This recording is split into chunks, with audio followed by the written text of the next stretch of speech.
I can't readily access food. Yeah. And you add to the rejection. Yes. You add to some other things that the child. Now, I do have a question for all of you that you can answer in the regards of how important is it when you're dealing with kids? Most of you guys have backgrounds in education and so forth. But when you're dealing with kids in traumatic situations, many times we respond out of our own hurts.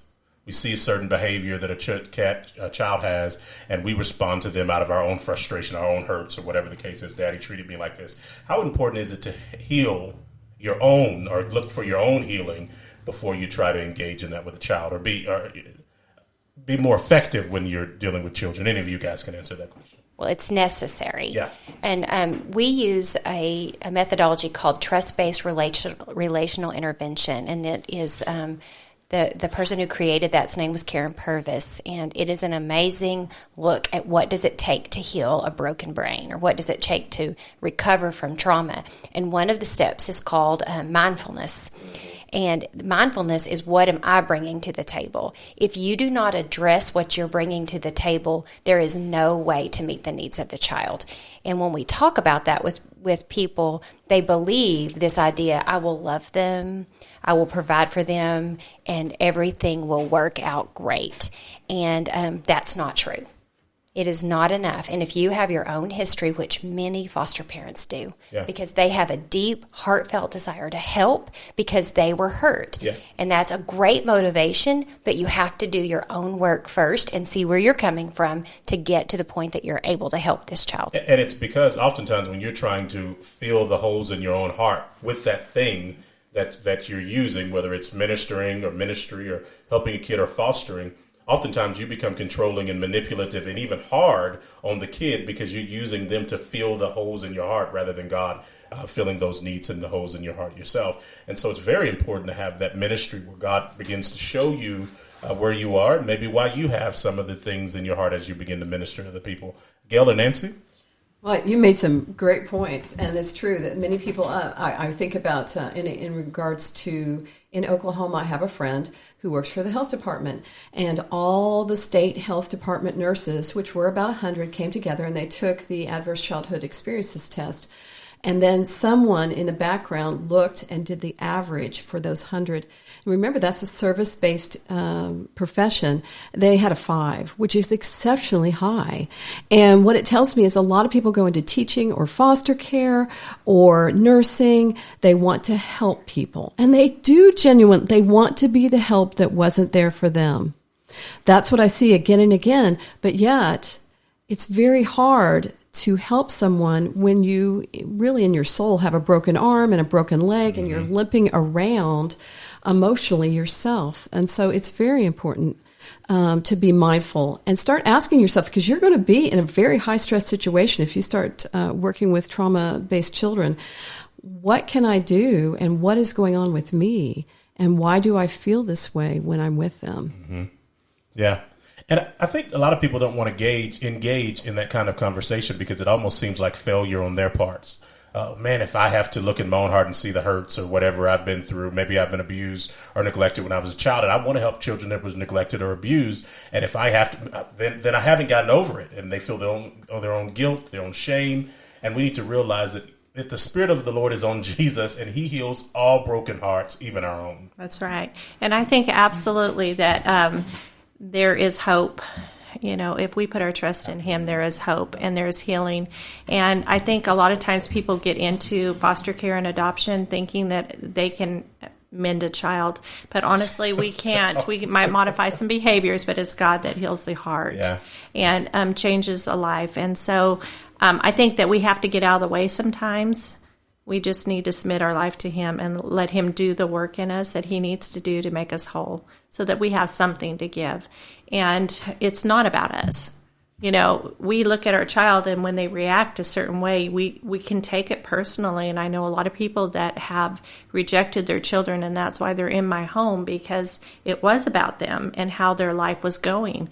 But when you look at it objectively and just realize it's not about me, it's about, Lord, what do you want to do in this child's life? How do you want me to serve this child?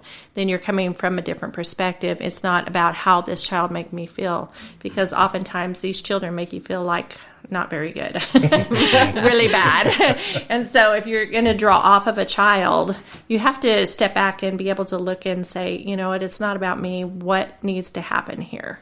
Now, we're going to deal a lot with kids that have trauma and adoption and some of the tools.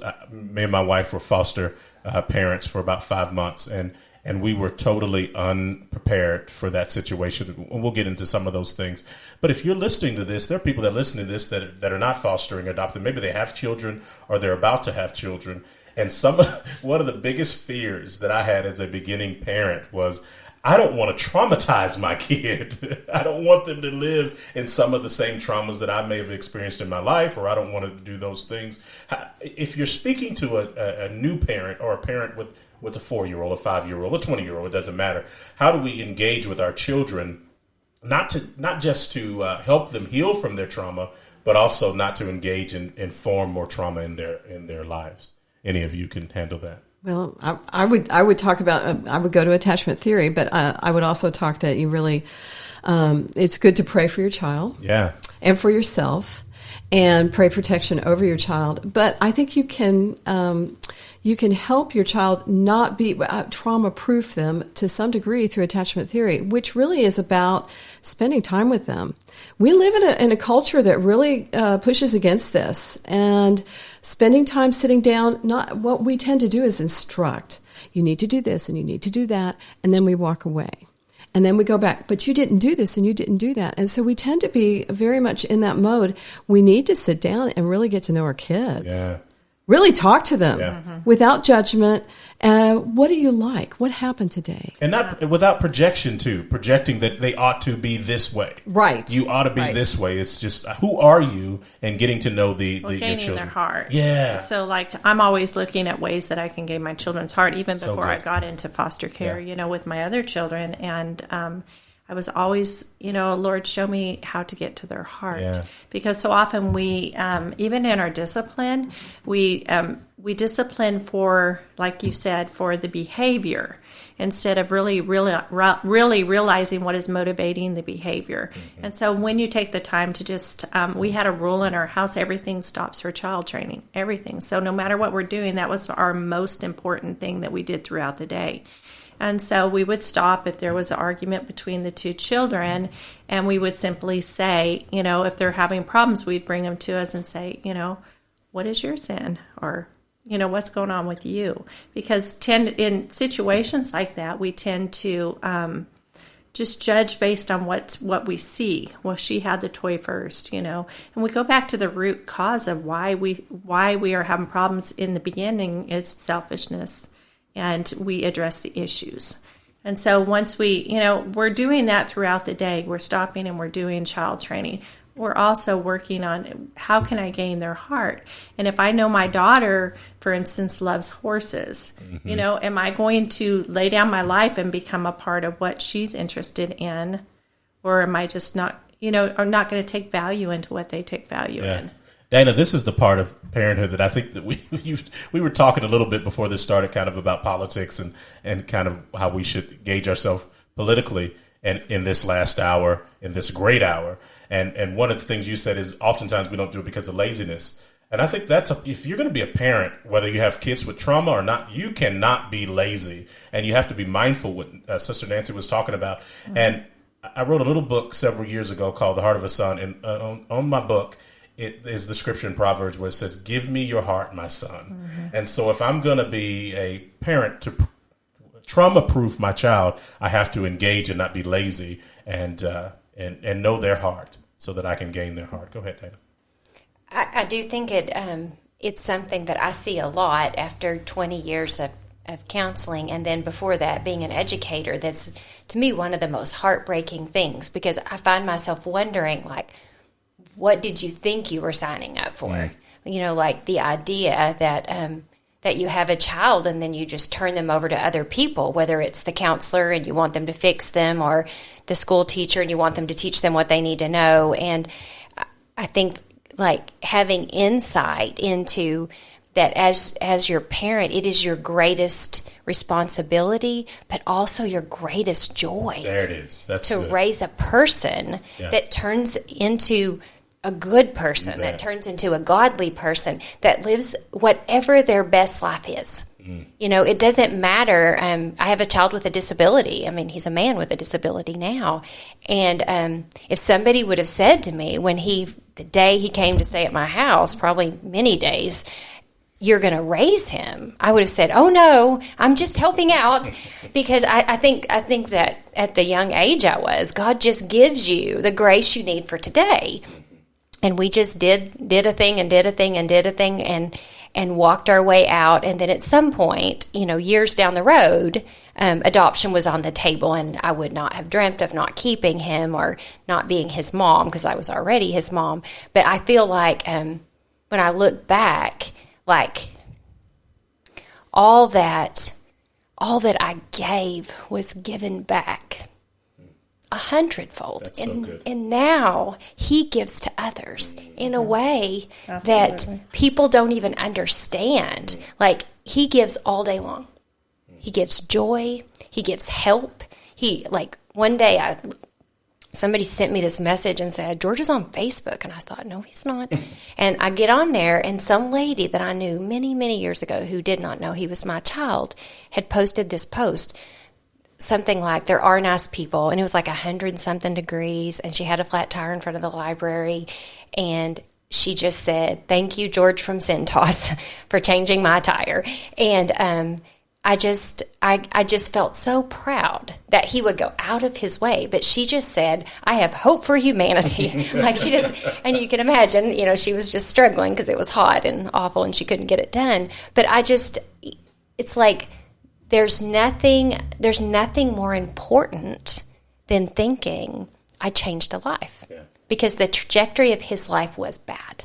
He would not have made it. He would not be where he is now without a tremendous amount of help. But when I think back on what that took to get us from where we were to where we are, it's mind-boggling.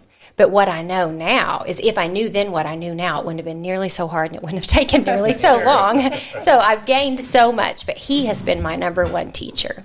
Well, I want to come back in a minute here and just talk about practical ways or practical things that we can do to engage and to help kids not only with trauma, help them be trauma-proof. I like that, Miss Nancy. I like that. Trauma-proof your children.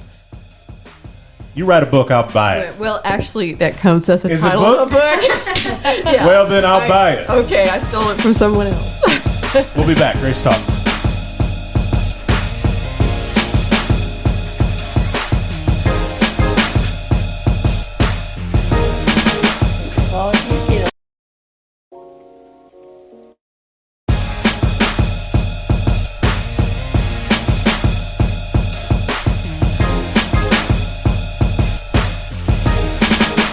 Okay, Grace Talks.